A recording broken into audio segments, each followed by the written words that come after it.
Ready to start? Let's go. All right, guys. This first one is brought to you by one of my favorite growers in America. This is Jug Dealer Gabe. He is a commercial cultivator, the rep for New Millennium, and a professional jug dealer. You guys know the Jug Dealers podcast. You know I love this dude. He's one of the most soulful humans you're ever going to meet. And this one's tricky because this one is impossible to Google. I tried Googling it after he told me about it. I wanted to find more about it. Impossible. Because the name of this one is Magic Mushroom, and good luck Googling that.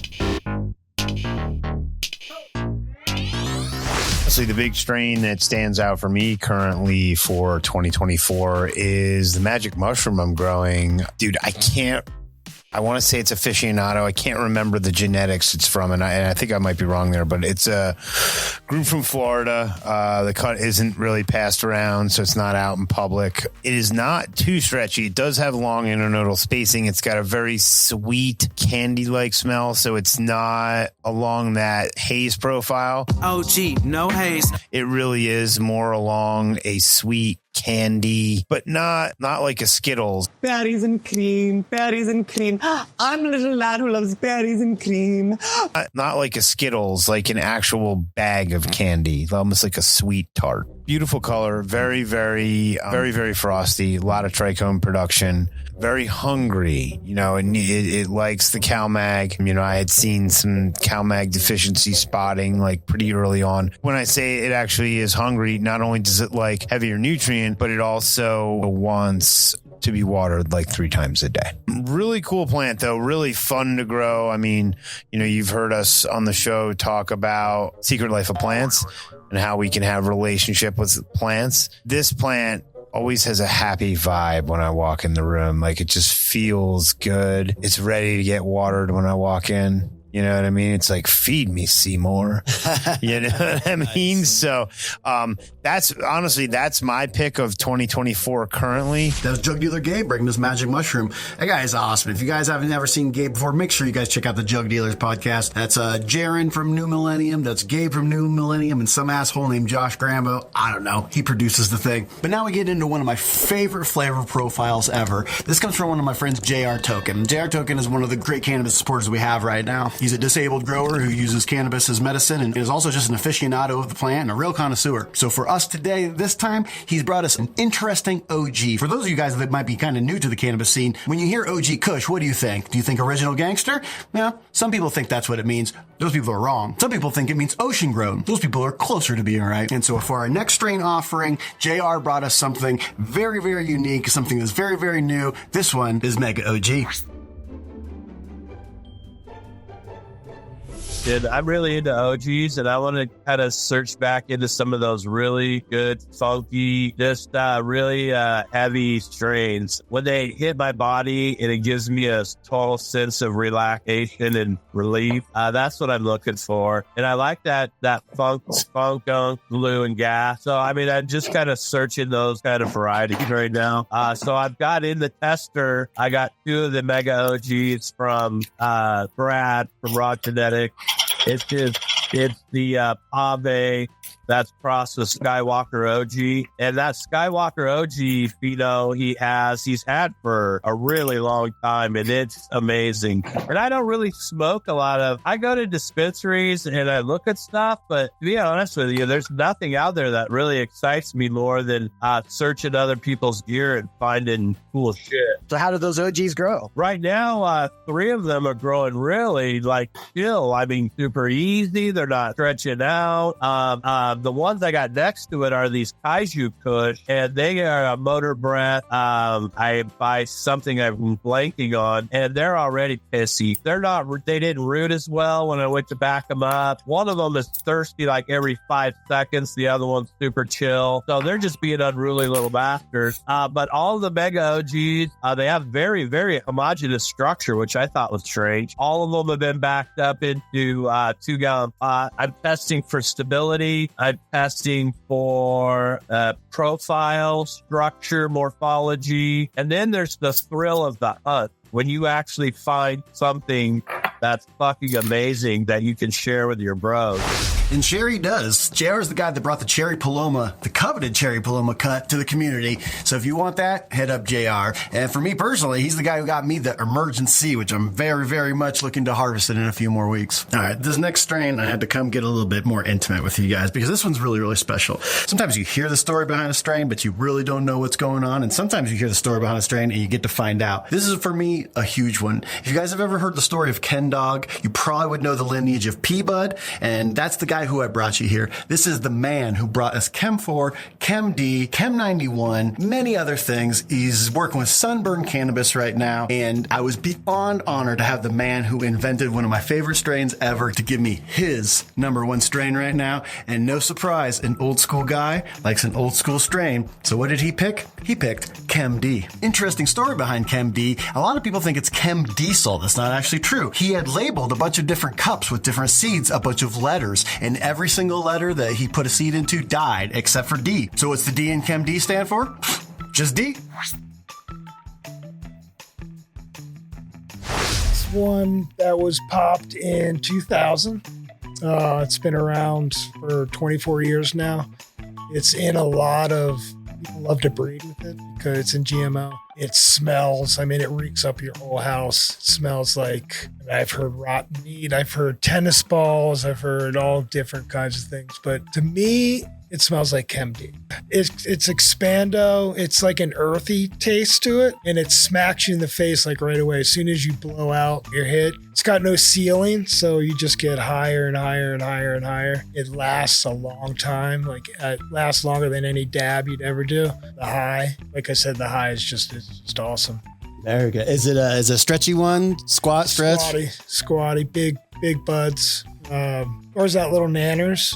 But they're not viable or anything, so you don't really have to worry about them. And the healthier the plant is, the less nanners you'll see, but you always see it. And you said it's a 56 to 60? 56 to 62 day, yeah. And what do you look for? Do you scope? How do you harvest? I don't scope. I just know. My man.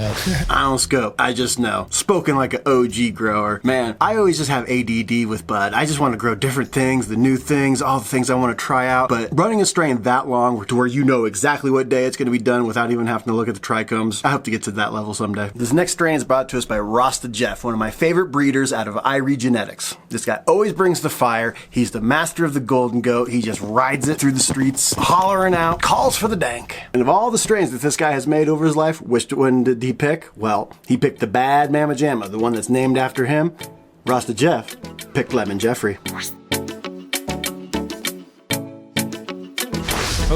The Lemon Jeffrey. I just grew a big, allegedly a large batch of Lemon Jeffrey, and it smells and tastes amazing. So it's lemon skunk and golden goat. It's a lemon skunk girl. It's not any kind of other lemon skunk I've ever smelled. It's got like a candy sort of lemons, and there's no skunk to this lemon skunk. Hit that with reversed golden goat. That made the Lemon Jeffrey. Lemon Jeffrey doesn't grow straight up. It does I call it the Axl Rose. It grows up and then to the right and then to the left and then to the right and so it's doing this the whole time. I call it Axl Rose on you. It's giant top colas that smell like, some people say lemon pledge. I say country time lemonade powder. It's not like pissy astringent lemons. It's like soft, sweet candy lemons. Really nice daytime buzz. You have defeated the evil that was here. Naturally, for I am the Dayman.